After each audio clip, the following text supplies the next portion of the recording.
So, what I was talking about this morning, I mean, when we come here to the monastery, we come here to practice, to find a way out of dukkha.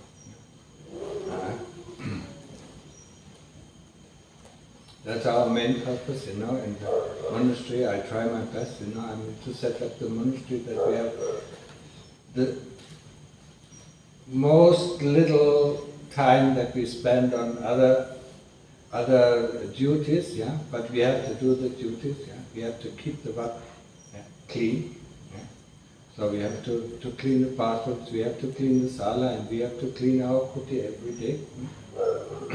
We have to eat, and we have to wash the dishes, and we have to keep the dishes, I mean, this is something that we cannot avoid, So, I mean, while we're doing this, we have sati, Lungta Mahabodhisat, open your eyes, open your ears, and stay, and do things fast.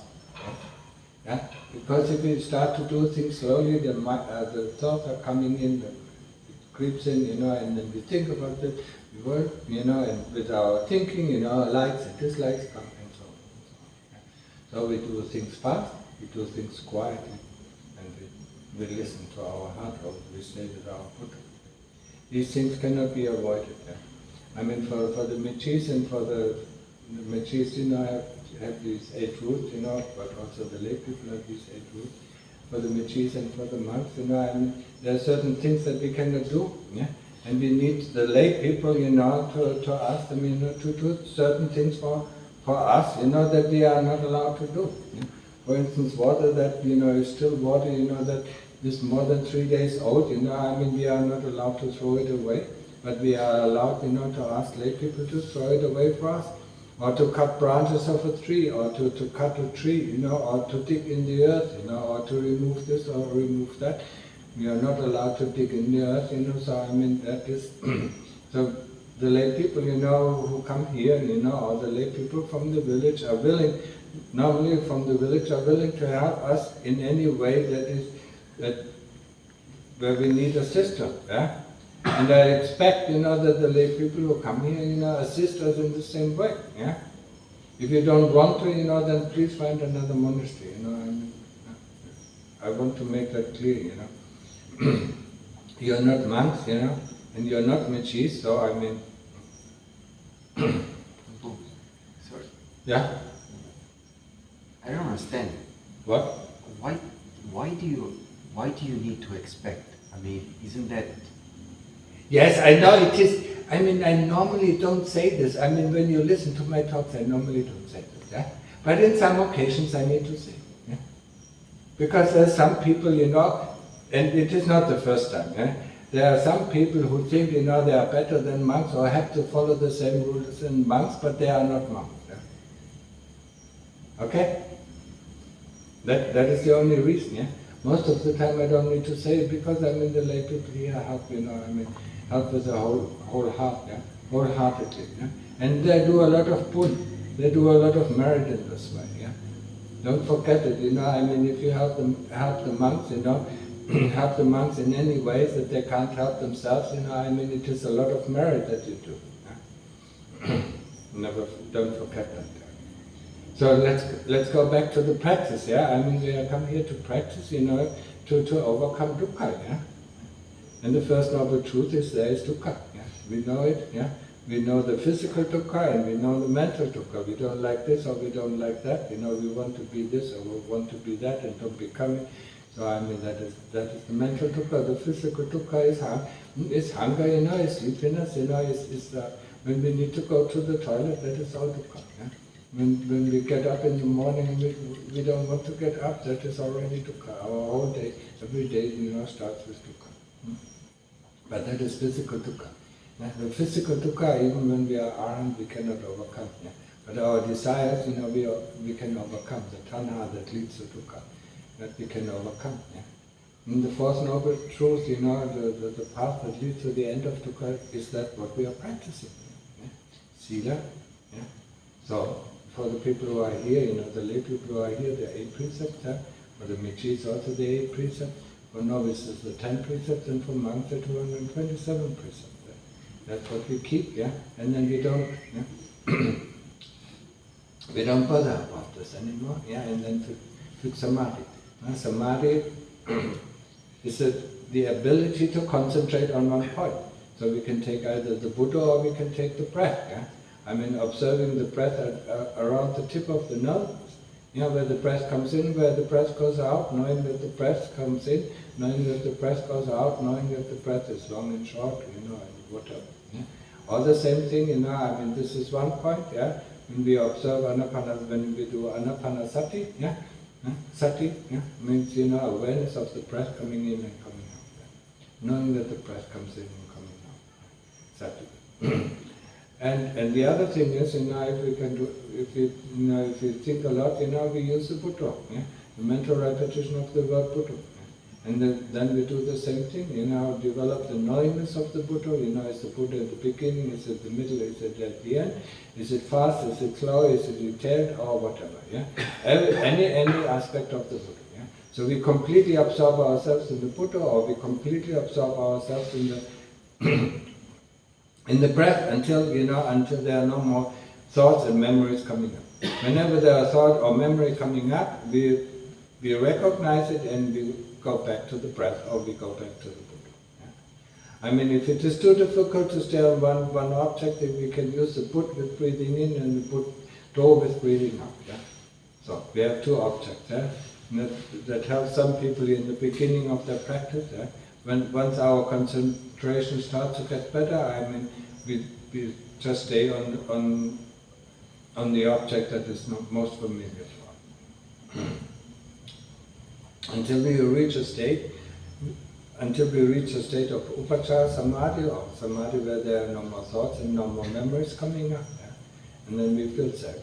That is our safe haven, or a safe house, yeah, wherever we can retract, yeah, where nothing bothers us. The things that are bothering us, you know, is our thoughts, and mostly our thoughts and our memories, you know, our ideas, you know, whatever we have, yeah, or the physical body, yeah. Our pain, you know, pain in meditation, or boredom, or whatever it is. That's what's bothering us most, you know. In Upachara Samadhi there's nothing. But in Upachara Samadhi we still keep on with the Buddha, or we still keep on with the breath, yeah, until the breath stops. It stops, it doesn't disappear. Remember this very well. The breath does not disappear. The only thing that disappears is our interest in the breath. Yeah? Take that to heart. Yeah? When you think that the breath disappears, yeah, then it is the interest in the breath that disappears. The knowingness of the breath, the longer we concentrate on the breath or on the Buddha, becomes stronger and stronger and stronger. Yeah? We cannot feel the breath anymore because the breath is very detailed, but our knowingness of the breath becomes so strong that, yeah, that we don't know, yeah, at that big time we don't know anything else. Yeah? Until the breath stops, then we know that the breath stops, and then we jump into this knowingness, and then we enter Appana Samadhi. Yeah? Appana Samadhi is one-pointedness. Yeah? When 2 points, you know, the subject and the object becomes one. The subject, you know, is we who observe the breath and the breath. Yeah? If these both things become one, then it is one-pointedness. And in one-pointedness, all of this universe does not exist. That is the preview of Nirvana, or it's the first wonder of meditation. If you can do it, you know, it's fine. If you cannot do it, you know, I mean, Upachara Samadhi is fine. Yeah? I mean, if you get enough rest, then we go on to investigate. And what do we investigate? We investigate the body. Yeah? We are born, we die, we get older, yeah? we get sick, you know, and then we die. Yeah? And then we are born again, and we get, you know, we get sick, you know, we get older, and we die. Yeah? Or we appear, yeah, when we go to hell, we appear and then disappear. Yeah? Or when we go to heaven, we appear and disappear. Or when we go to the ghost states, you know, we appear and disappear. Yeah? So, if you want to find out the way out of samsara, I mean, then we have to investigate our attachment to this body. No matter if it is, you know, I mean, in the animal realm, in the human realm, it's a coarse physical body, you know. in the Deva realm or in the realm, it's a fine body, fine material body, and in the human realm, it's a coarse material body. So we are attached to the body, we are attached to the senses, and that's why we stick to the samsara. So we have to investigate, and the first and most thing is investigation of the body. We do that until we understand. We take off the body, we put it apart, we put it in front of us, until there's nothing left. There's nothing sitting on the seat except our knowingness that knows that these parts of the body that are out there. Then it looks at the part, then it asks itself what part of the body is the body. There is no body.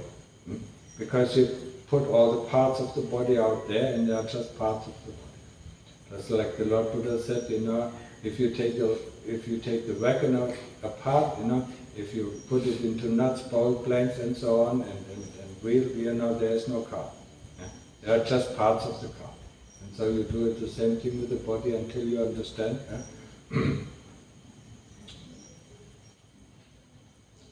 the nature of the body. And also, at the same time, distance yourself from the body. You get an insight, that the body is not you. Because that what sits there and sees the parts of the body or sees the whole body, or only one part of the body, no matter what it is, it is not a part of the body. What sits here, and sees the parts of the body is the chitta. And then and if you do that often enough, and you want to understand, not understand with your brain, but you understand, the heart understands that the body and the chitta are two different things. And that is the separation that you need. That is one of the fetters that you need for entering Sotapanna. It is important.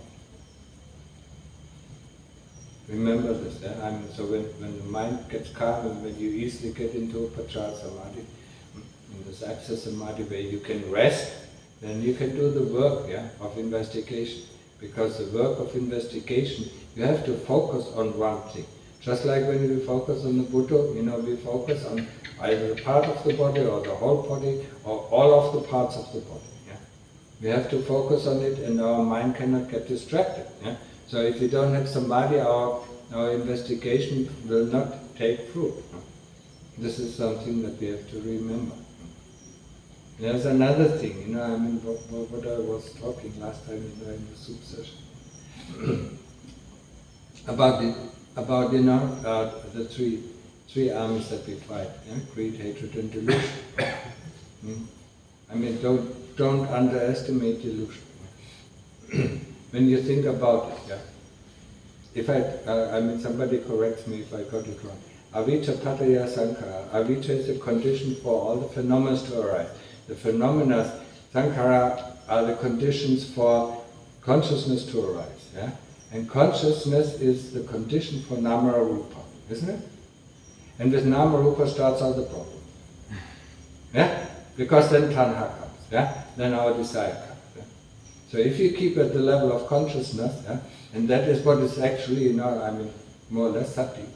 If you just know things, if you don't put a label on it, if you say, before we heard that sound, if you say there's sound, okay, that's fine. But the moment you classify, this is music, this is rock music or pop music or whatever the music is, or this is voice, or this is female voice or voice, then you are in trouble. Because then likes and dislikes instantly come up. With each association, with each memory, that slaps, a label onto these things, Nama Rupa is nothing else slapping a label on our consciousness, what we are conscious of. Then we are in trouble. Because then instantly, from our past, from our past experience, from our past karma, instantly likes and dislikes appear. Sometimes, it can be neutral, but most of the times it's like and dislike, and then we are trouble. We don't like this music. Why does this music have to play? I want to concentrate. But if you just listen to sound, then it's just sound. And there's no music, there's no voice, there's nothing. There's just that's just the breath of life. So remember this. Avijja, And the only time, we can experience, when avijja disappears is in appana samadhi. Yeah? Because the whole, avijja padaya sankhara, avijja is a condition for all the phenomena. That means for the whole universe to appear. Yeah? But if you go into appana samadhi, there's no universe. Yeah? So at that moment, and that's why Luta Mahaprabhu called it privy of Nibbana. At that moment, avijja is covered. Yeah? So when we come back, of course, there is avijja and all the phenomena. Just for a short explanation, take it to heart, and remember it. Yeah, remember it well. And that is, for the moment, it is enough to say, I think there are some questions, also, Amin had some question, that, you can ask now. It's related to an older question about why the Buddhist society. Why the Buddhist what? Buddhist society. I mean the common Buddhists think that everything is related to karma. And despite that the Buddha said that it is not. That it's not the case. And you asked me if I can get the sutra, the question. Yeah. So there are many sutras, but I could get the sutra I was talking about. I need to get the book, Samyutta Nikaya from the storeroom, and coming back to give it to you so you can read the sutra if you want. I think that when Sunanda, showed me, I didn't have the time to read it yet. I read it, but I never said that everything is related to karma. Yeah? What my understanding is when I read the Majjhima Nikaya, Majjhima Nikaya, there where the Lord Buddha said, most of us is related to karma, there is chance. Yeah? But when you look, and I said it all the time, when you look at at the things that are happening to you, you will know if you have a clear mind, not a deluded mind. If you have a clear mind, then you have a clear mind only in the state of upachara samadhi, because there is no thoughts and there are no memories popping up. So you can see clearly in that state of mind. That's why we use this clear state of mind then to investigate. Because without a clear state, with all our ideas about this is the body, this is how this works, how this works, we don't get an understanding, we don't develop wisdom. So we need a clear state of mind, and this clear state of mind we can only achieve in upachara samadhi. That's why we use upachara samadhi then to investigate, whatever it is necessary. When you look at the things that are happening to you, and you have a clear state of mind and investigate, then you will find most of it, I don't say all of it, most of it is related to your own karma, to your way of thinking, to your ideas, to your viewpoint, that you had in the past and that you still can find within yourself. That's all. That is my experience, and that's what I teach. I don't teach from the sutras, I teach from my own experience also. And I realized, that over the time, that my experience that I had, relates to the Buddha's teaching. That's all. That's why I trust him. I didn't find any experience I had, in contradiction with the Lord Buddha. But I read, once you give me MN, and then the super number. It's not from it's from the Samyutta Nikaya. I have it. What? Samyutta Nikaya. The small. The small. Yeah. I have it. I need to have the. I need to have the content. I can just bring the book. Yeah, not now, but after. It's really. It's. Yeah, okay. After. There are other people, who have questions about practice. So, after the talk, you come and then you show me. So, are there questions, from the mysteries or from the lady? Do you have any questions? Which is Materially? No? Okay, so then read the questions that were... Do you have a question?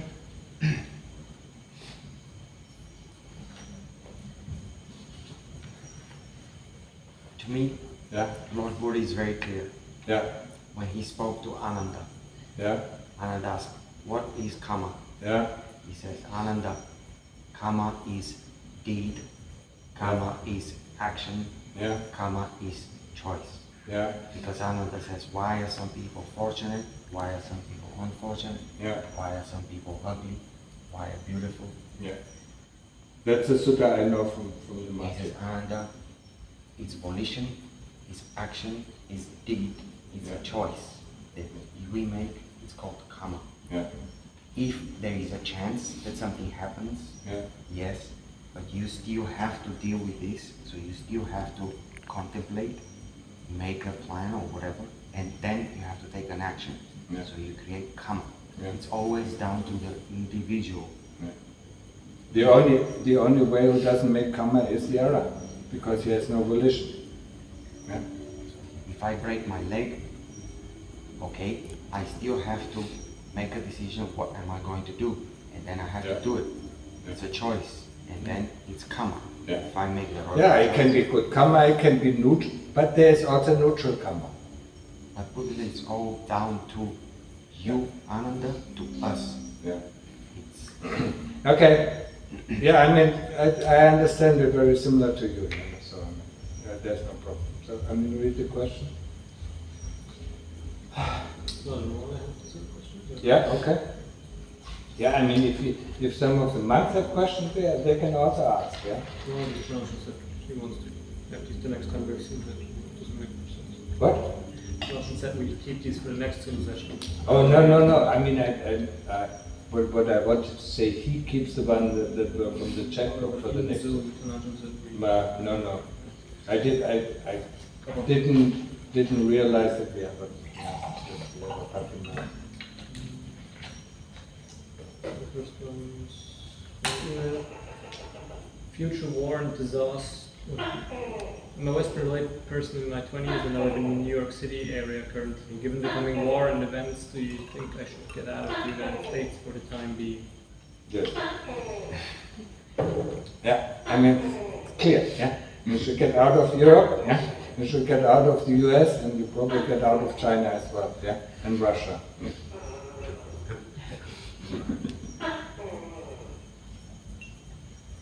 There might be parts, if you go to Alaska, then something might not happen, yeah?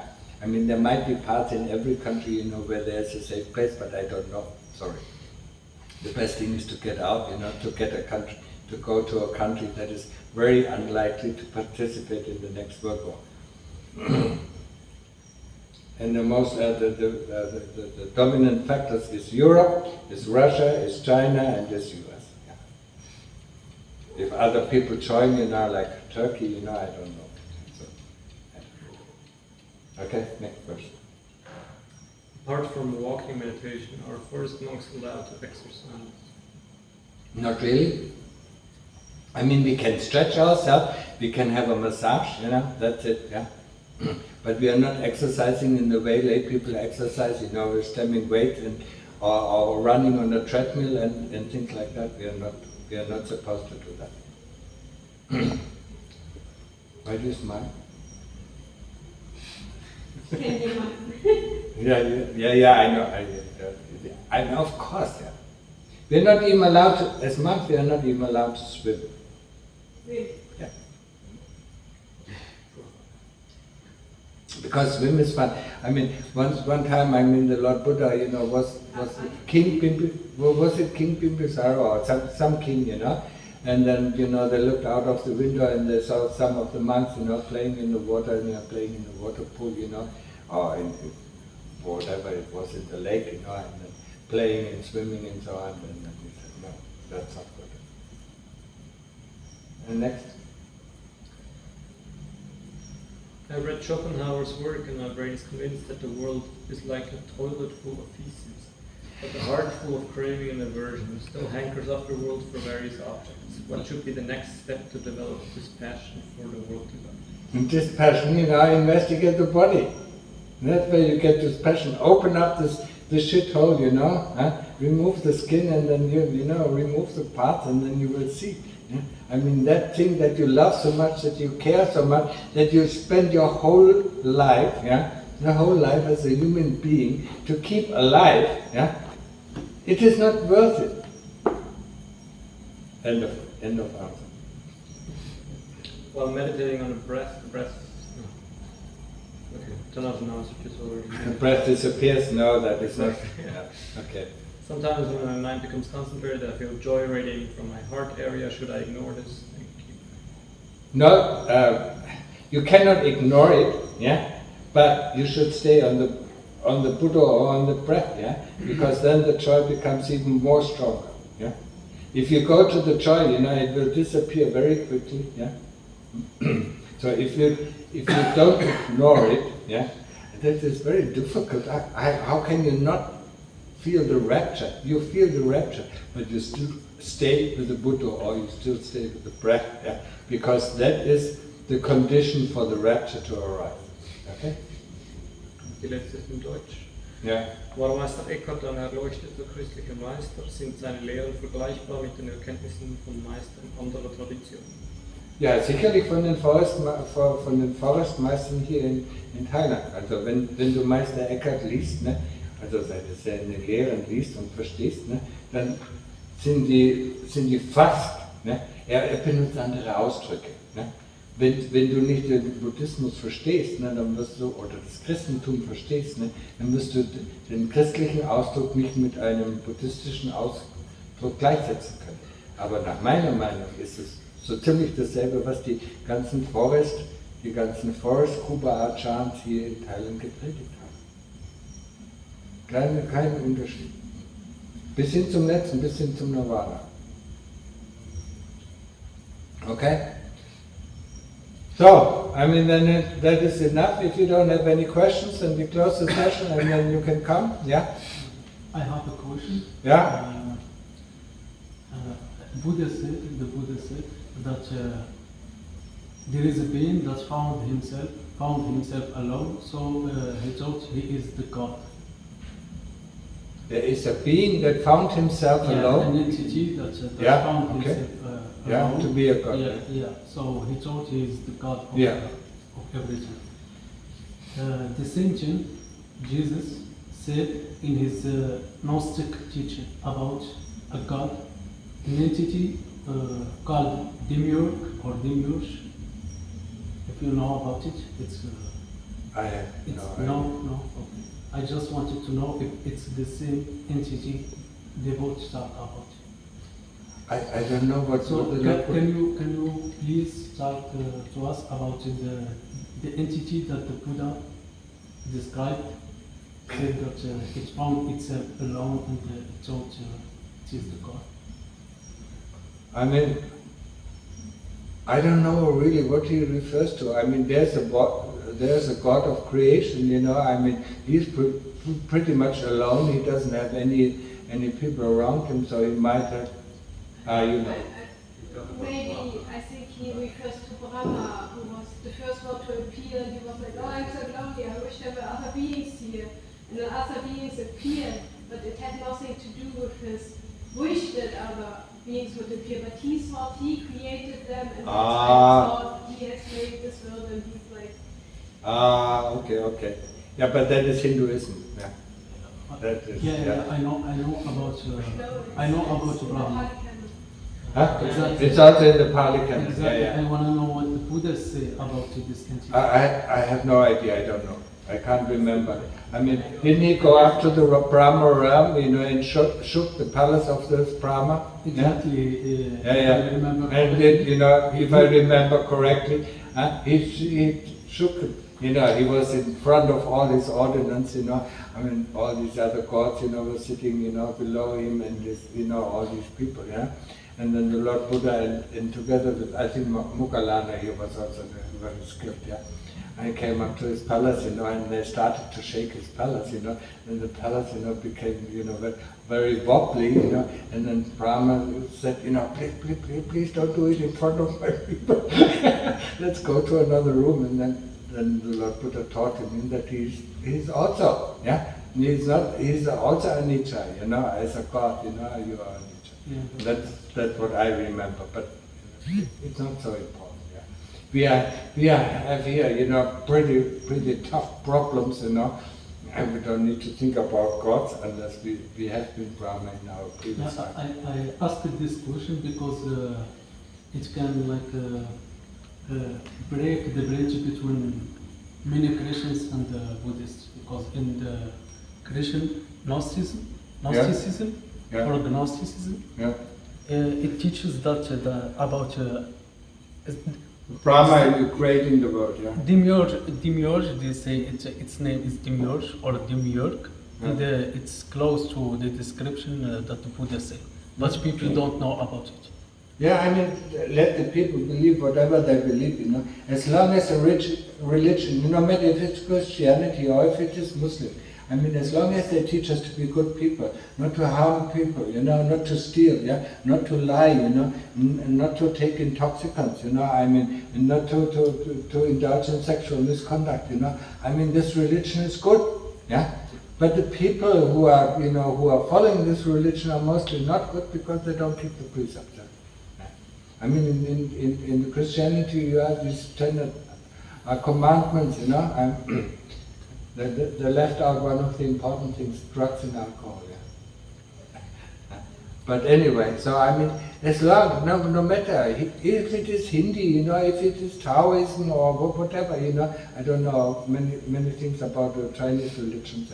But as long as a religion teaches us to be human beings, to respect other beings, and to be good to other beings, and not to harm, is worthwhile.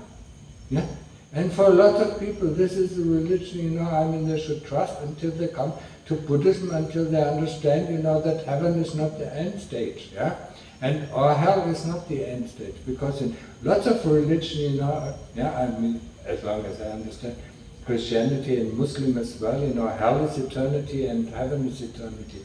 But that is not true. But I don't understand too much about Muslim, but I think it's... about Islam, no. It's not eternity? No, it's not eternity. You might spend some time in hell and then go to heaven. Or then you go to heaven. But then heaven is eternity. I think so. Yeah. So no. In Buddhism nothing is eternal except Nibbana. Now that would be nice, huh? Just spend a few thousand years in hell, and then go to heaven and rest there for the rest of your life. It's a bad thing, even the Lord of creation, He creates His world systems, sooner or later He has come back as a human being, and then He lives in His own creations, Just like we live in our own creations, Sometimes it's a mind creation, Sometimes we are fooled by our creations of our mind.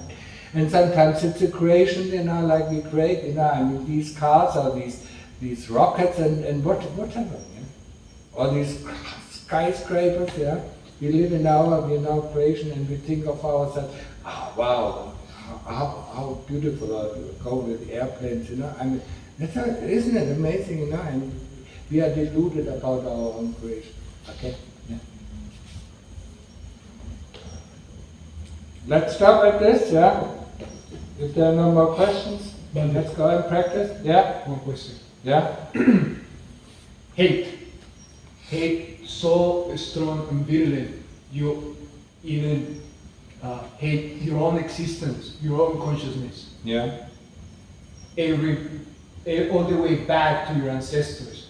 And there is no way out, and you're trapped. There is a way out. What is the medicine? First of all, to accept, to feel the hate.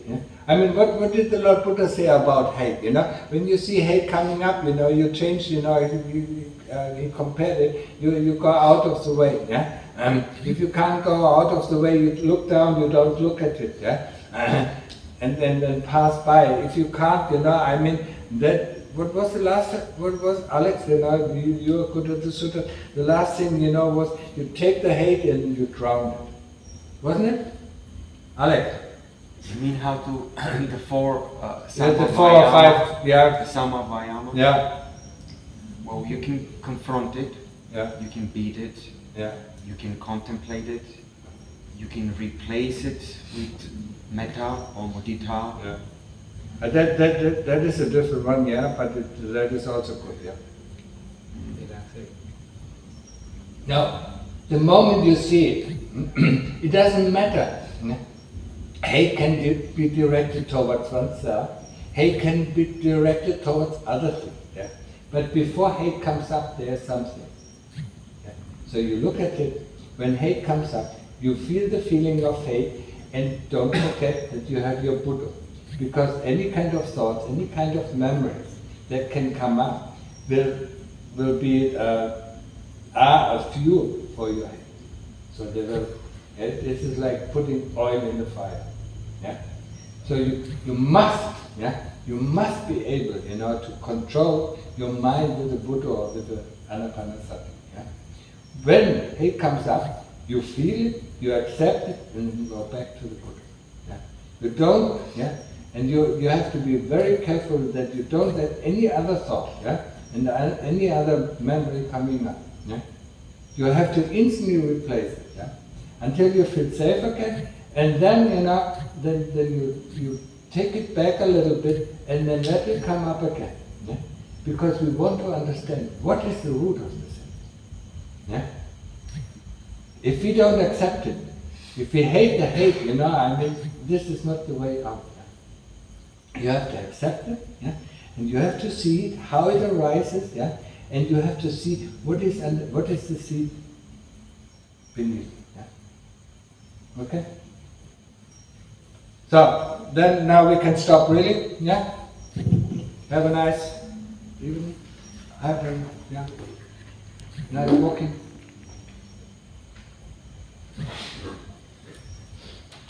Our sitting meditation.